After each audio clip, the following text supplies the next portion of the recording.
उत्तम कुणाला म्हणायचं?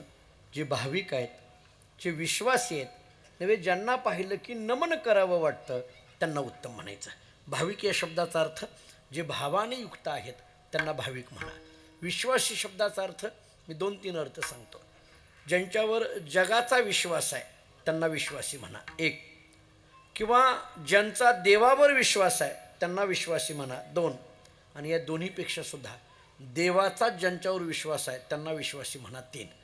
आणि मला असं वाटतं की देवाचा ज्यांच्यावर विश्वास आहे असं जगामध्ये फक्त महात्मे आहेत, फक्त संत आहेत, आणि म्हणून अशा संतांना विश्वासी म्हटलं जातं आणि तेच उत्तम आहे.